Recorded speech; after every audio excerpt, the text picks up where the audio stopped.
In the fall of 2019, Claire Matthews, a 32-year-old graphic designer from Portland, moved into a new apartment complex after a rough breakup. The place was small but modern, third floor, decent neighborhood, safe, or so it seemed. A week after moving in, Claire received a handwritten letter in her mailbox. No envelope, just a folded piece of lined paper with neat, almost childlike handwriting. It read, "You looked really happy today. That smile suits you." She laughed it off. Thought maybe it was a flirty neighbor or even a joke. She mentioned it to her coworker at lunch the next day, joking that she had a secret admirer. But on the back of the note, in faint pencil, there was a message she hadn't noticed before.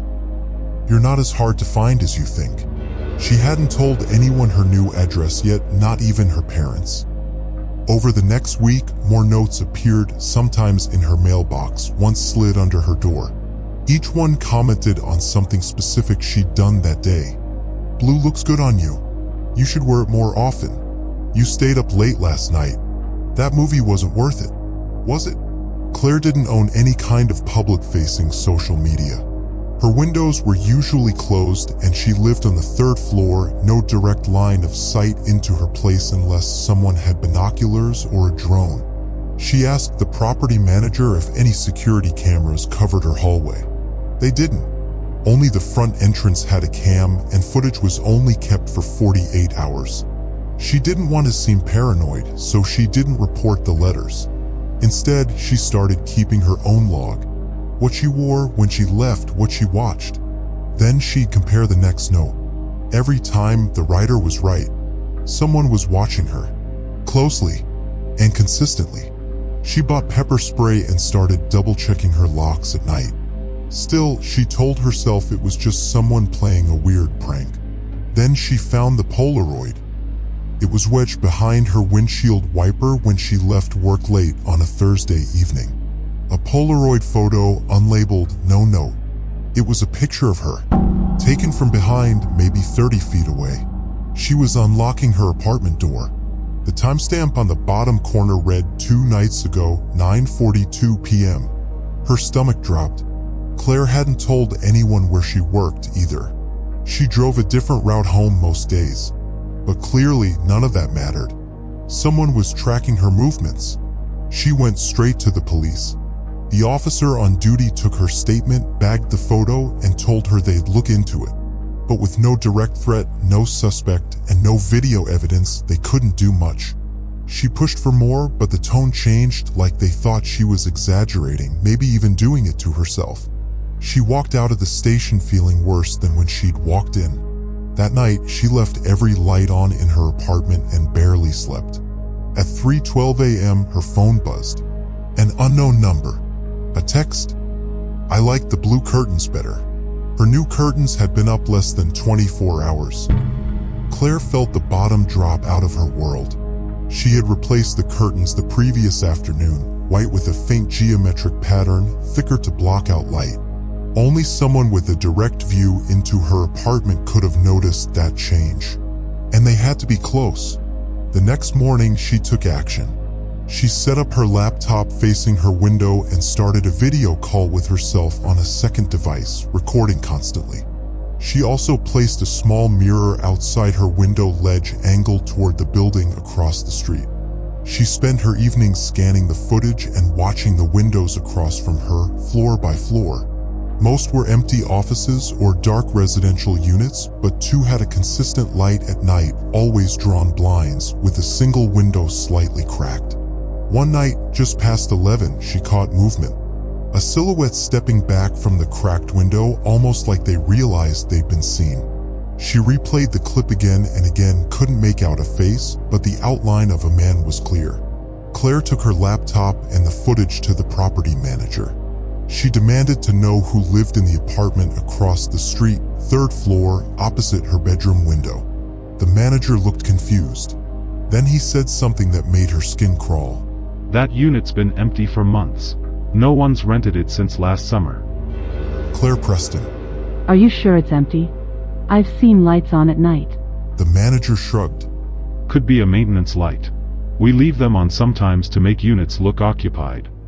But Claire had seen movement. Someone had been in that apartment.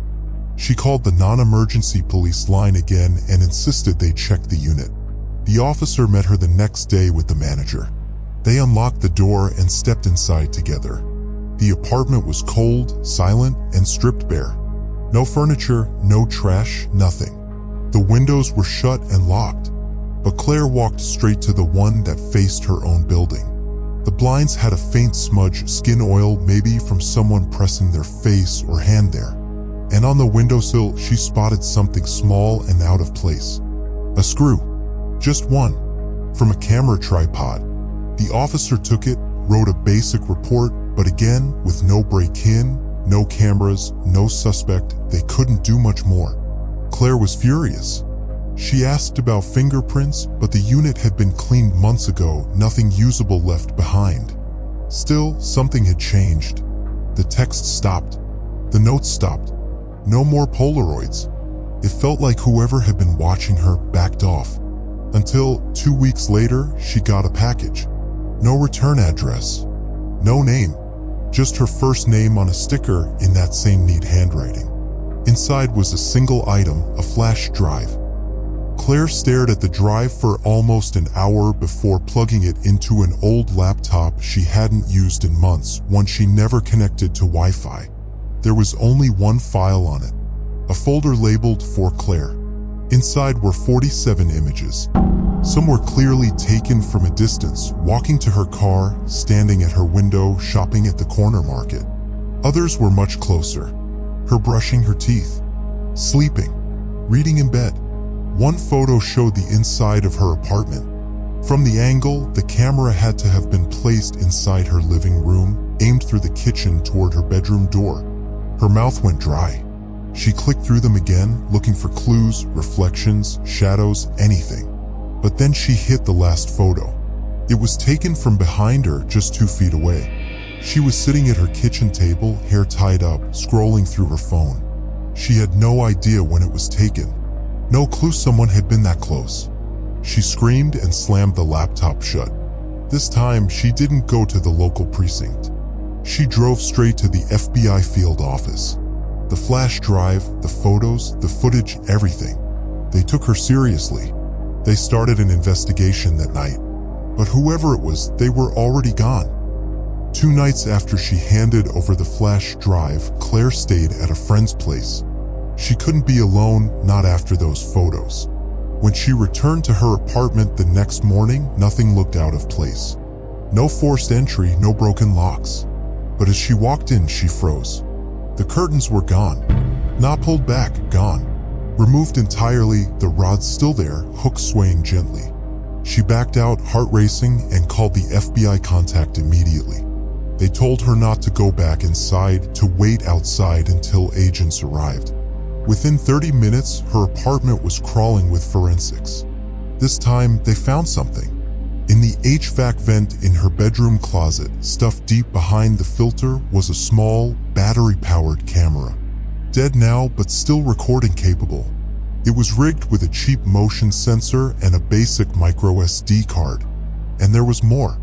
In the drop ceiling of the hallway closet, something she'd never looked into, there was an old duffel bag. Inside, black gloves, duct tape, a roll of cash, and more photos.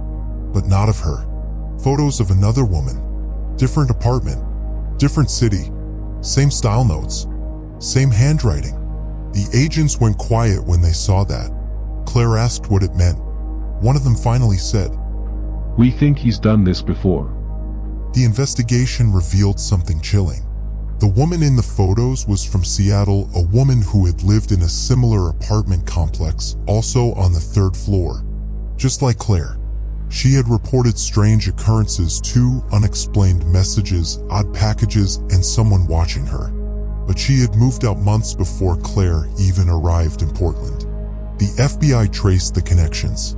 They found that the same person had moved between cities, stalking women in apartment complexes with 3rd-floor windows. Each time, the pattern was the same: anonymous notes, photos, and subtle psychological manipulation. He would wait until his target grew paranoid and then vanish, leaving the next victim to pick up where the last had left off. but they never found him. Claire moved out of her apartment for good, but the fear never fully left her. The FBI followed every lead, but it was as though he had vanished into thin air. No one knew his name. No one knew what he looked like. Her case became just one more cold file, and despite their best efforts, they couldn't find him. For months, Claire's paranoia continued. She checked her windows obsessively, and even when she moved to a new city, the thought that he was still out there lingered. It had been years since, but there were times when she swore she saw familiar faces in the crowd. And then, one day, her phone buzzed. An anonymous text. I liked your new place. I'm sure it's perfect.